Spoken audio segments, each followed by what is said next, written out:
Hello student, good morning. Welcome back to my YouTube channel math with Priya. और student कैसे हैं?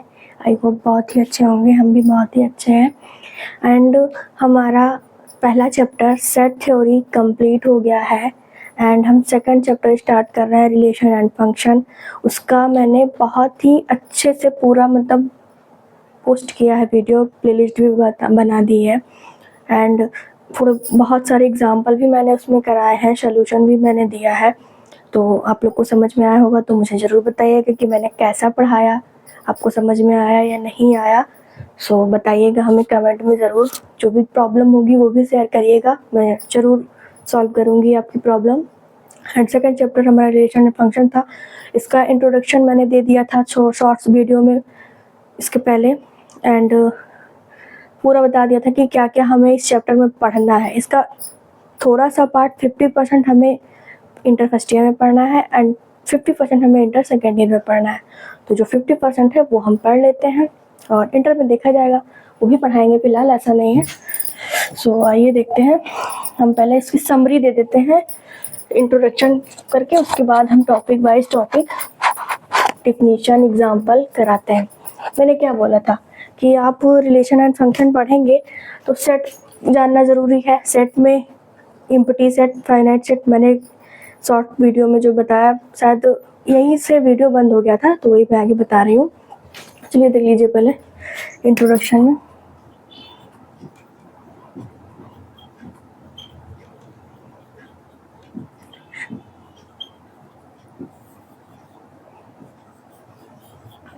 हमें पढ़ना क्या है? रिलेशन एंड फंक्शन चैप्टर है दूसरा, रिलेशन एंड फंक्शन। ये चैप्टर सेकंड है, क्लास 11th।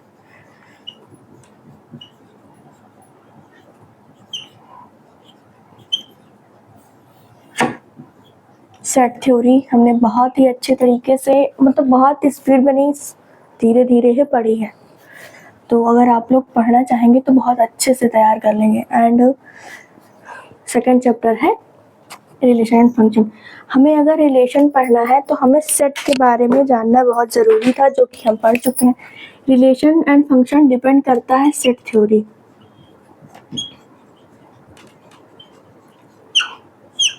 जो कि हमने बहुत ही अच्छे तरीके से पढ़ाई है। ये डिपेंड करता है रिलेशन एंड फंक्शन। तो अगर सेट हमने पढ़ा तो सेट में हमने पढ़ा, पहला एम्प्टी सेट भी पढ़ा है बहुत ही अच्छी तरीके से, जिसे हम फाई से डिनोट करते हैं। ओके। एंड सेकंड हमने पढ़ाया था फाइनाइट। मैंने सेट तो कई सारे पढ़ाए थे बट जो इसमें यूज है वो मैं बोल रही हूँ। हमने पढ़ा फाइनाइट सेट। बहुत इसमें फाइनाइट सेट की क्या अपनी नंबर ऑफ एलिमेंट हम काउंट कर सकें उसे हम फाइनाइट सेट कहते हैं। एंड हमने पढ़ा इनफाइनाइट सेट।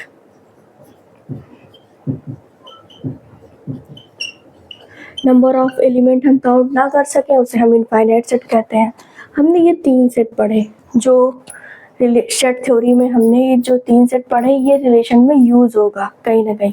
चलिए पहली बात फिनिश होती है। फिर हमें इसमें पढ़ना है ऑर्डर्ड पेयर। ऑर्डर्ड पेयर आप लोग ये सब 9th से पढ़ते आए होंगे, थोड़ा बहुत तो जानकारी होगी आप लोग को, ऐसा नहीं कि बिल्कुल नहीं होगी, बट हम फिर से रिकॉल करेंगे पूरा बेस लेके। इसमें आप टेंशन ना लीजिए कि हम डायरेक्ट चलेंगे।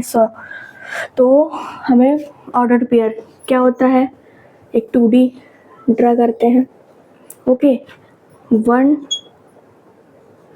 2 3 ये होती है एक्सिस, एक्स एक्सिस, ये होता है वाई एक्सिस, ये होता है -x, ये होता है -y, ये तो सभी को पता होगा। एंड हम इस पे लिख लेते हैं 1 2 3। हमने यहाँ पे एक ये पॉइंट ड्रा किया।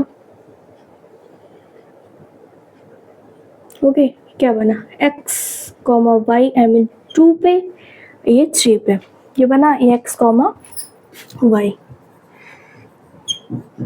ये जो हमारा आया है इसी को तो हम ऑर्डर्ड पेयर कहते हैं, पढ़े होंगे, जाहिर सी बात है। तो देख लीजिए ऑर्डर्ड पेयर, एक चीज जब हम सॉल्व करते हैं ऑर्डर्ड पेयर ने, वो बाद में देखिएगा, ये X axis and Y axis, हम पहले x का एलिमेंट लिखते हैं फिर y का एलिमेंट लिखते हैं, तो 2x पे है y पे 3 है, 2,3 is equal to x, y, ये एक ऑर्डर्ड पेयर हो गया। इसे हम क्या कहते हैं, कार्टेशियन प्लेन भी कर सकते हैं ना, इसे हम लिख लीजिए, छोटी छोटी बातें हैं, कार्टेशियन प्लेन, ओके। और छोटी छोटी चीज़ें ही बता रहे हैं अभी हम इंट्रोडक्शन में, जैसे क्या क्या आपको पढ़ना है। एंड अब हमारा आता है कार्टेशियन प्रोडक्ट, हमने कार्टेशियन प्लेन बताई तो हमें कार्टेशियन प्रोडक्ट बताना होगा, तो कार्टेशियन प्रोडक्ट देख लीजिए,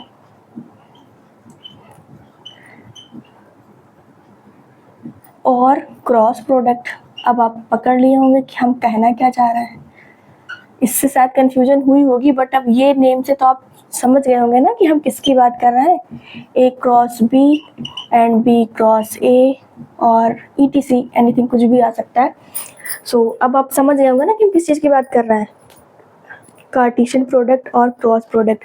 आपको फाइंड करने के लिए 9th से ही पता होगा, कोई वैल्यू दे दी जाती है, ए इज इक्वल टू दे दिया गया हमें 1 2 3 and B is equal to दे दिया गया हमें ए कॉमा बी।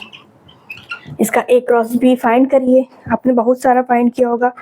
एंड अगर कहीं जैसे आपने इसका फाइंड किया, इतना करिए फिर हम इरेज करें, फिर हम बताते हैं कितना आप लोग करिए।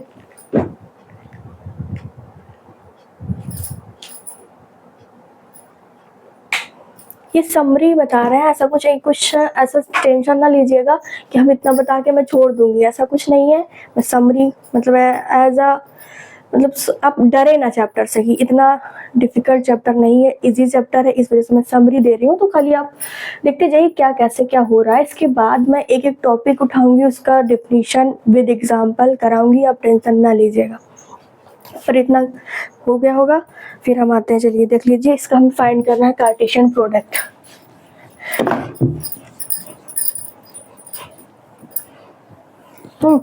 हमें ए की वैल्यू दे दी है, बी की वैल्यू दे दी है, तो चलिए ए क्रॉस बी फाइंड करना है, तो ए की value 1 2 3 and A comma B, इसका हमें क्रॉस प्रोडक्ट निकालना है। आप लोगों ने बहुत बार निकाला होगा, ऐसा नहीं है, चलिए एक एक करके निकालिए। आप पहले 1 का हम सब सेव करेंगे,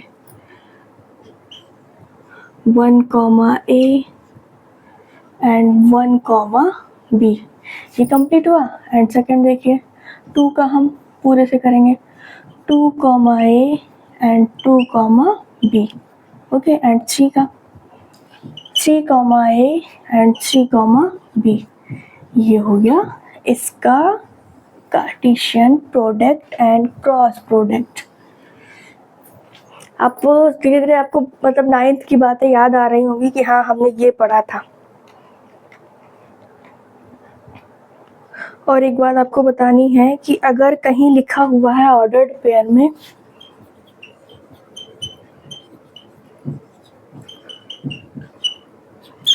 -3 लिखा है, और आप सोचें कि हम इसको -3,6 कर दें, तो ये नहीं कर सकते हैं ऑर्डर्ड पेयर में। ये कभी मत करिएगा कि आप इसकी प्लेस चेंज करके भी लिख दें तो वो ऑर्डर्ड पेयर कहलाएगा, नहीं कहलाएगा। हाँ ऑर्डर्ड पेयर आप ये चीज़ तब कर सकते हैं बाय चांस हमें ए एंड बी की वैल्यू सेम दे दिया, 2,2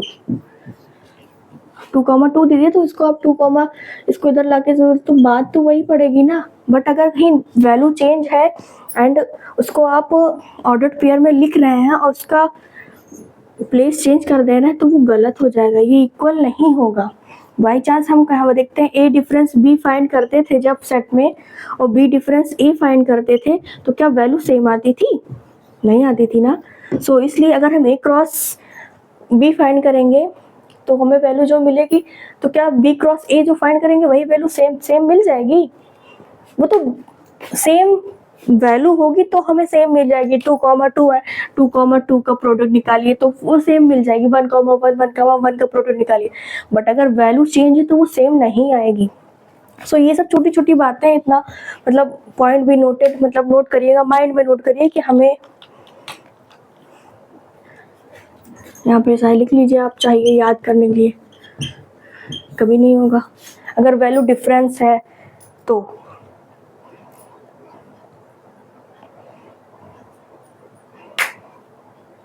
ऑर्डर पेयर की अगर कुछ आप डेफिनेशन लिखना चाहें, पहले आप पार्टीशन वाला कर लीजिए, फिर हम ऑर्डर पेयर वो करा लिख लीजिए। बाई चांस आप लिखना चाहें तो A cross B is equal to X such that X, इतना करिए फिर लिखाने की स्पेस नहीं है मेरे पास।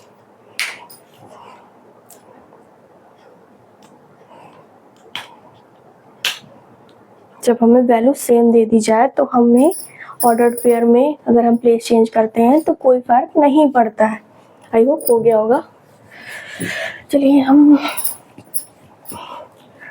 हमने इसके पहले वीडियो में बताई थी कि अगर हम अरे सेट में सीरियल वाइज नहीं चलेंगे इसमें, तो ऐसे पहले हम फंक्शन इंट्रोडक्शन में पढ़ते हैं Cartesian pair, Cartesian product, and second पे पढ़ते हैं हम पहला ऑर्डर पेयर, फिर कार्टेशियन प्रोडक्ट, फिर थर्ड पे हम आते हैं रिलेशन। तो अगर हम ऑर्डर्ड पेयर नहीं पढ़ेंगे तो हम कार्टेशियन प्रोडक्ट नहीं पढ़ पाएंगे, अगर हम कार्टेशियन प्रोडक्ट नहीं पढ़ेंगे तो हम रिलेशन नहीं पढ़ेंगे। तो एक दूसरे से ज्वाइंट होते हुए आता है। सो सीरियल वाइज ही चलिएगा, ये नहीं कि पहले आप कार्टेशियन प्रोडक्ट पढ़ लीजिए, फिर ऑर्डर पेयर पढ़िए, फिर रिलेशन पढ़िए, ऐसा कुछ नहीं। अब आता है मेरा main relation, relation and function में रिलेशन क्या रोल प्ले करता है। हर रिलेशन आपने पढ़ा होगा, ये भी मतलब ऐसा नहीं कि नहीं पढ़ा होगा। रिलेशन में दो चीज़ें आएंगी, पहला आएगा कार्टेशियन प्रोडक्ट। अभी मैंने क्या बताया आपसे कि अगर आप कार्टेशियन नहीं पढ़ेंगे तो आप रिलेशन नहीं पढ़ पाएंगे, क्रॉस प्रोडक्ट नहीं पढ़ेंगे तो आप रिलेशन नहीं पढ़ पाएंगे, और cross product.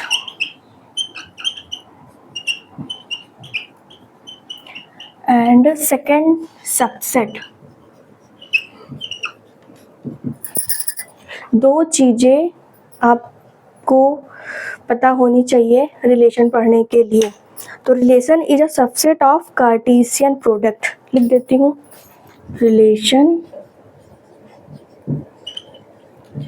Is a subset of Cartesian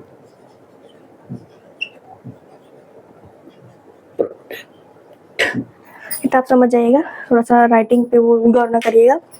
and हमें प्रोडक्ट फाइंड करना है तो ही हम रिलेशन दिखा सकते हैं। हमने रिलेशन, हमें जैसे कोई प्रोडक्ट दिया है, हमें दिखाना है, उसका रिलेशन दिखाना है, तो आर दे दिया हमें, आर की वैल्यू एनीथिंग कुछ भी दे दे, हम खुद से मान लेते हैं 1,2 एंड 2,4, ये हमें आर की वैल्यू दे दिया।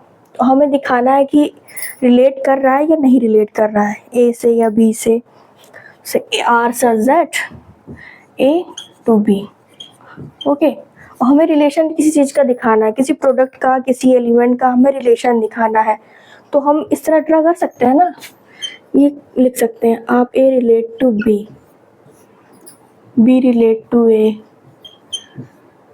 रिलेशन दिखाने का वो है, साइन है, ये कोई क्वेश्चन नहीं है, बट मैं बता रही हूँ ऐसे आप रिलेशन दिखाएंगे, ये कोई क्वेश्चन नहीं है, इस पे मत आएगा कि क्वेश्चन, फिलहाल अगर क्वेश्चन लेंगे तो ये गलत हो जाएगा, ऐसा कुछ इसका वो है नहीं। सो हम रिलेशन को ऐसे दिखाते हैं, हमें कोई एक प्रोडक्ट दे दिया गया ए, कोई बी, एंड हमें रिलेशन दिखाना, तो हम लिखा है A relate to B, A relation B, ऐसे दिखाएंगे, शो करेंगे, बस इतना देखिए आप, क्वेश्चन नहीं है कोई है।